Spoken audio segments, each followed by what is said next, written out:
Hi புதுமை படிப்பு கல்வி சேனலுக்காக வரவேற்கிறோம். நான் இன்னைக்கு ப்ரைவேட் ஸ்கூல் அண்டு கவர்மெண்ட் ஸ்கூலில் பற்றி நான் ஒரு எக்ஸ்ப்ளனேஷன் கொடுக்கலான்னு இருக்கேன். அதாவது ப்ரைவேட் ஸ்கூலு பிள்ளைங்களுக்கும் கவர்மெண்ட் ஸ்கூல் குழந்தைங்களுக்கும் உள்ள வித்தியாசத்தை பற்றி நான் உங்கள்கிட்ட ஷேர் பண்ணிக்கலான் இருக்கேன். கவர்மெண்ட் ஸ்கூலில் படிக்கிற குழந்தைங்க நல்லா புரிதலோடு படிக்கிறாங்க. எப்படின்னா அவங்களுடைய லேர்னிங் அவுட்கம் எப்படி இருக்குன்னா, புரிஞ்சு படிக்கிறதுனால அவங்க இங்கிலீஷும் சீக்கிரமாக கற்றுக்குறாங்க, தமிழும் ஈஸியாக கற்றுக்குறாங்க.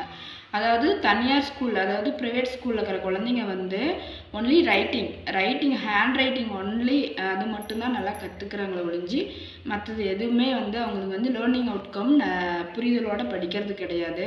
அதனால் கவர்மெண்ட் ஸ்கூலில் நிறையா ஃப்ரீயாகவும் கொடுத்துட்றாங்க. அதாவது ஷூவு, பேக்கு, க்ரையான்ஸு, ட்ரெஸ்ஸு, அது இல்லாமல் ட்ராயிங் நோட்டு, புக்ஸு, நோட்டு எல்லாமே ஃப்ரீயாக கிடைக்குது. ஸ்மார்ட் போர்டு, அது இல்லாமல் ஸ்மார்ட் போர்டு இப்போ அரேஞ்ச் பண்ணியிருக்காங்க. அதுக்கு கோச்சிங் எப்படி கொடுக்கணும் அப்படின்றது தனியாக ஒரு டீச்சர்ஸ் நடத்துகிறாங்க. அதனால் கவர்மெண்ட் ஸ்கூலில் நிறையா சலுகை இருக்குது. பேரண்ட்ஸுக்கு யாருக்குமே தெரியல.